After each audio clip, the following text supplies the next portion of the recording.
Hello प्यारे बच्चों, हमारे चैनल पढ़ाई ओवरलोडेड में आपका स्वागत है। मैं अंजू ओझा आप लोगों के लिए सूरदास के पद पार्ट 2 लेकर प्रस्तुत हूँ। तीसरे पद में गोपियाँ उद्धव की योग साधना को कड़वी ककड़ी जैसे बताकर गोपियाँ अपने प्रेम को दृढ़ विश्वास से प्रकट करती हैं। हमारे हरिहारिल की लकड़ी मन क्रम बचन नंद नंदन उर यह दृढ़ करी पकड़ी। हरि का अर्थ श्री कृष्ण, हारिल का अर्थ ऐसा पक्षी जो अपने पैरों में लकड़ी दबाए रहता है। लकड़ी का अर्थ लकड़ी, उर का अर्थ हृदय, क्रम का अर्थ कार्य, नंद नंदन नंद का पुत्र कृष्ण।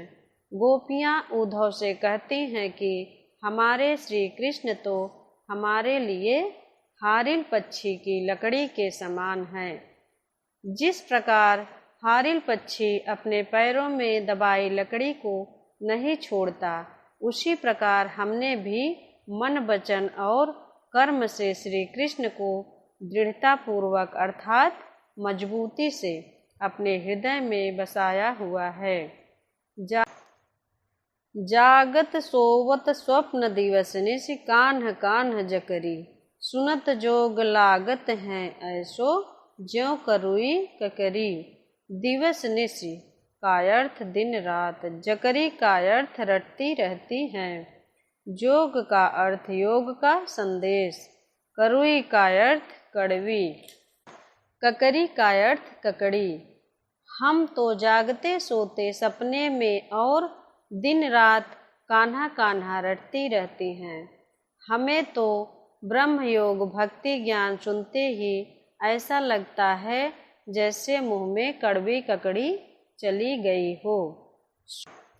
सुन तो व्याधि हमको लय आए, देखी सुनी न करी, यह तो सूर तिन्ह लय सोयो जिनके मन चकरी। सु का अर्थ वह, व्याधि का अर्थ रोग, तिन्ह का अर्थ उनको, मन चकरी का अर्थ जिनका मन स्थिर नहीं रहता। यह भक्ति योग रूपी जिस बीमारी को तुम हमारे लिए लाए हो, उसे हमने न तो पहले कभी देखा है और न ही उसके बारे में सुना है और न ही इसका कभी व्यवहार करके देखा है।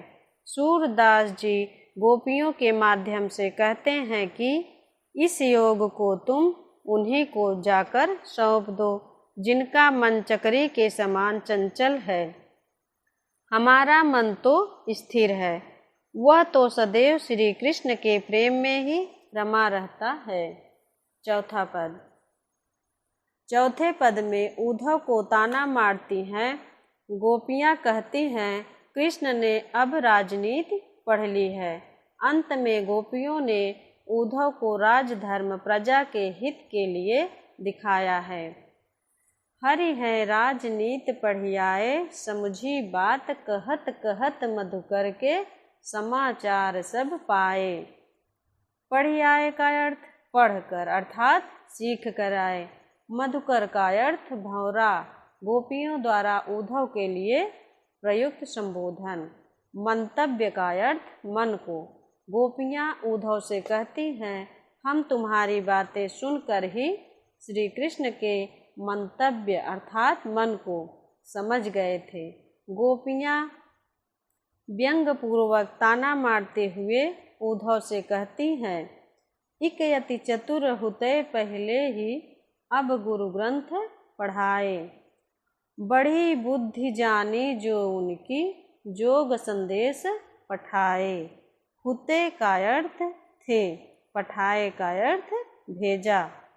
गोपियाँ कहती हैं कि श्री कृष्ण पहले से ही बहुत चतुर चालाक थे।